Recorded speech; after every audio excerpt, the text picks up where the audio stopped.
देखो अपने पास हम जो बात करते हैं वो मेनली हमें जो केमिस्ट्री, देखो हम जो मेनली पढ़ाना चाहते हैं वो केमिस्ट्री में दो होता है, ऑर्गेनिक इनऑर्गेनिक। तो हम बात करें ऑर्गेनिक की, देख लो general organic chemistry, general organic chemistry इसको बोलते हैं जीओसी, जनरल ऑर्गेनिक केमिस्ट्री में। अब ऑर्गेनिक केमिस्ट्री क्या होता है, तो इसमें ये बोलते हैं कि जो भी इसमें कंपाउंड होते हैं वो किसी लिविंग ऑर्गेनिज्म से ऑब्टेंड किए जाते हैं। वो लिविंग प्लांट भी हो सकता है, वो लिविंग एनिमल भी हो सकता है। अगर प्लांट की बात करें तो मान लो जैसे cellulose, starch, chlorophyll, chlorophyll, latex, gum, alkaloid, ETC. Animal की बात करें प्रोटीन, फैट, कार्बोहाइड्रेट, लिपिड, जो भी आप बायोमॉलिक्यूल्स पढ़ते हो तो जो भी बायोमॉलिक्यूल्स होता है वो तुम्हारा इसी में आता है ऑर्गेनिक में। क्यों? क्योंकि वो किसी भी लिविंग से ऑब्टेन किया जाता है। जैसे सेलुलोज, अरे हीमोग्लोबिन, ब्लड, आरबीसी, डब्ल्यूबीसी, ये सब कहाँ आता है? ऑर्गेनिक से ही आता है। तो देखो अब मेनली हम बात करते हैं ऑर्गेनिक कंपाउंड में क्या क्या पढ़ना है। देखो हमें पहला पढ़ना है यहाँ पे कि रेजोनेंस पढ़ना होता है। पहला पॉइंट पढ़ना है इसमें रेजोनेंस क्या होता है। दूसरा हमें पढ़ना है इसमें इंडक्टिव इफेक्ट क्या होता है। तीसरा हमको पढ़ना है इसमें हाइपर कंजुगेशन, हाइपर कंजुगेशन। चौथा इसे पढ़ना हमको एरोमेटिक, एरोमेटिसिटी क्या होता है। पांचवा में पढ़ना है इसमें एसिड और बेस, एसिड और बेस ये क्या होता है। ये 5 पॉइंट पढ़ना हमको। एसिड और बेस, पहला है रेजोनेंस, दूसरा inductive effect, hyperconjugation, aromaticity, acid और base, resonance, inductive effect, hyperconjugation, aromaticity, acid और बेस। अब हम बात करते हैं रेजोनेंस की। पहला जो बात करने चलते हैं फर्स्ट ऑफ ऑल वो बात करते हैं रेजोनेंस की। रेजोनेंस क्या होता है?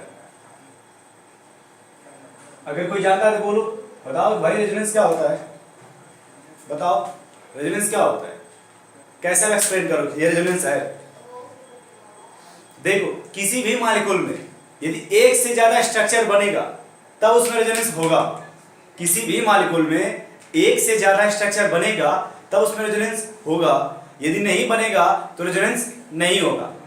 लिखवा नहीं रहे, फिर से सुनो, किसी भी मॉलिक्यूल में अगर एक से ज्यादा स्ट्रक्चर बनेगा तो रेजोनेंस होगा, नहीं बना नहीं होगा। लिखना चाहो तो लिख सकते हो, इफ इन अ मॉलिक्यूल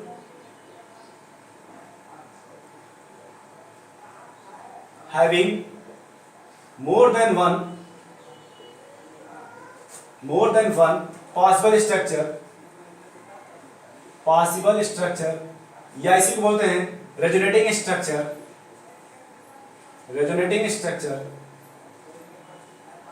या इसी को बोलते हैं कैनोनिकल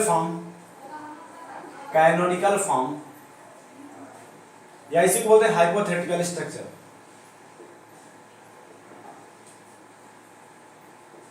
किसी भी मॉलिक्यूल में यदि एक से ज्यादा स्ट्रक्चर बनेगा तो उसे रेजोनेंस बोलते हैं। उसी को बोलते हैं एक से ज्यादा जब बनेगा, या पॉसिबल स्ट्रक्चर बोलो, या हाइपोथेटिकल बोलो, या फिर कैनोनिकल बोलो, देख लो, या रेजोनेटिंग स्ट्रक्चर बोलो, तो इसी को हम क्या बोलते हैं? रेजोनेंस। जैसे और मैं दिखा रहा हूँ, ठीक है। जैसे देखो फिर से सुनो, मैंने कहा किसी भी मॉलिक्यूल में एक से ज्यादा स्ट्रक्चर बनेगा तो रेजोनेंस होगा। फर्स्ट ऑफ ऑल हम एग्जांपल लेते हैं O3 का। एग्जांपल किसका लेते हैं? पहला एग्जांपल ओजोन। आप नाम सुनोगे केमिकल बॉन्डिंग में, आप चैप्टर पढ़ोगे केमिकल बॉन्डिंग, याद करो। और उस केमिकल बॉन्डिंग में इसी ओजोन को आप निकालोगे फार्मल चार्ज, याद करो। आप ऐसे लिखते हो, याद करो, फार्मल चार्ज ऐसे लिखते हो। और यहाँ जो फार्मल चार्ज आप निकालते हो तो बोलते हो कि फार्मल चार्ज जो आपका है वो इसका बताते हो। देखो नंबरिंग कर देते हैं 1 2 3, इसका बताते हो 0, इसका बोलते हो +1, इसका बोलते हो -1। देखो तो यहाँ पे क्या होता है, ये भी मैं बता रहा हूँ कैसे आपको ये आता है, ठीक है। तो देखो फार्मल चार्ज निकालने का फार्मूला होता है V(N)S, V -N-S, ऐसे निकालोगे फार्मल चार्ज। V मतलब valence electron of central atom. तो मान लो हमको अगर इसका निकालना होगा तो इसका valence electron of central atom 6, देख लो यहाँ पे 6 लिख लो, माइनस नॉन बॉन्डिंग इलेक्ट्रॉन।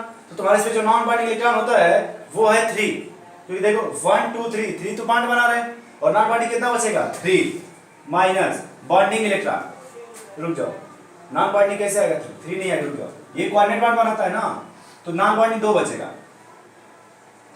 और यस यस का मतलब बॉन्डिंग, तो 1 2 3 3 बॉन्ड है तो -3 करोगे तो 6 - 5 बराबर क्या बचेगा +1।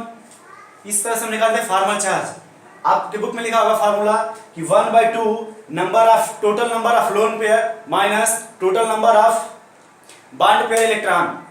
जैसे आप देखोगे एनसीईआरटी में लिखा फार्मूला कि मतलब 1/2 total number of valence electron of atom minus total number of non bonding plus total number of bonding electron, उसी को हमने साथ करके लिख दिया VNS। चलो तो देखो यहाँ पे क्या होता है कि इसी ओजोन का स्ट्रक्चर दूसरा बनाओ। यहाँ देखो मैं इसके दूसरा बना रहा हूँ। देखो ये ऐसे बनता है, इस तरह से करते हैं, ये ऐसे बनता है, ये प्लस और ये माइनस। तो अगर तुम इसको इधर शिफ्ट करोगे सपोज दैट तो इसका स्ट्रक्चर फिर ये बनेगा, ये इस तरह से। ये इसका 2 रेजोनेटिंग स्ट्रक्चर है। तो देखो अब स्ट्रक्चर 2 बना, तो इसी को बोलते हैं कि दोनों का या तो रेजोनेटिंग स्ट्रक्चर बोलो। देखो ये एक दूसरे क्या हो गया रेजोनेटिंग स्ट्रक्चर। या दूसरा एग्जांपल ले लो, मान लो एग्जांपल ले ले और क्या ले ले बोलो, बेंजीन ले ले। चलो देखो दूसरा एग्जांपल हम C6H6 ले लेते हैं। ये ले लो एग्जांपल दूसरा वाला C6H6। तो देखो इसका ये स्ट्रक्चर बनता है इस तरह से।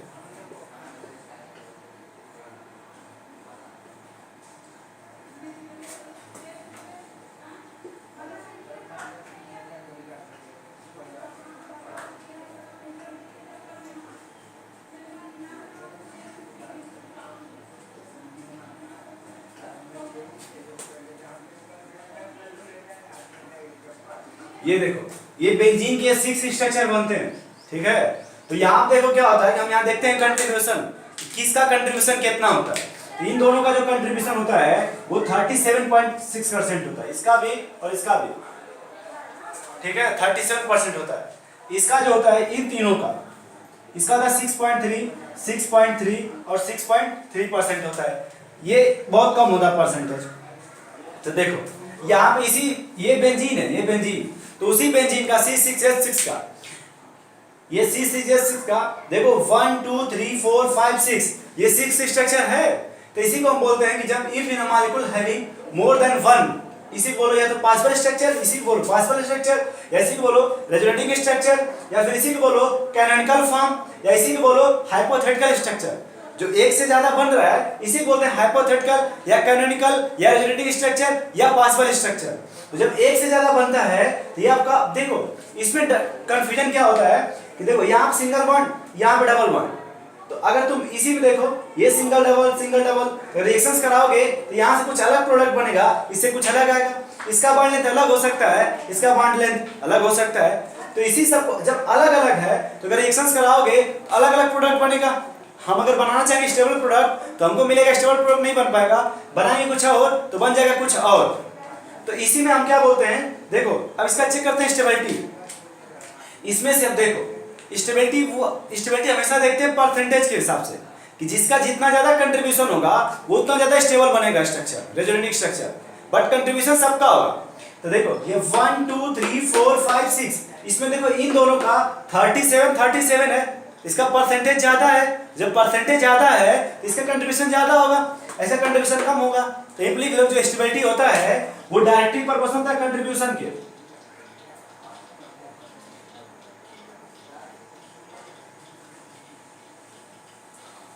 जिसका जितना ज्यादा कंट्रीब्यूशन होगा वो उतना ज्यादा स्टेबल बनेगा। तो देखो अब जब इन सबको मिला दोगे तो इन सबको मिला करके, मैं नीचे जगह नहीं ऊपर बना रहा हूं, देखो इन सबको मिला करके हमारा बनता है, देखो इस सबको मिला वैसे, या तो तुम लोग पढ़ोगे हाइब्रिडाइजेशन। अब देखो यहाँ पे क्या होता है, इस सबकी एनर्जी अलग अलग होती है। देखो सबकी एनर्जी अलग अलग है। जब एनर्जी अलग अलग होता है तो हम सबको एक बार हाइब्रिडाइज कराएंगे, मिक्स करा के एक नया बेंजीन बनाएंगे इस तरह से। देखो इसको बोलते हैं हाइब्रिड बेंजीन। और इस बेंजीन की प्रॉपर्टी होती है, बता रहा हूं इसकी प्रॉपर्टी क्या है इस बेंजीन की, कि देखो अब इसमें ये जो बेंजीन बनेगा वो कुछ ऐसे बनेगा इस तरह से। ये इसका नाम होता है हाइब्रिड ऑर्बिटल, मतलब इसको बोलेंगे हाइब्रिड रेजोनेटिंग स्ट्रक्चर। ये तुम्हारा हाइब्रिड है, इसी को बोलते हो कैलकुलेट। अब देखो इससे फायदा क्या हुआ, यहाँ पे अगर तुम देखोगे इसका कंट्रीब्यूशन दोनों का ज्यादा है, इसका कम है।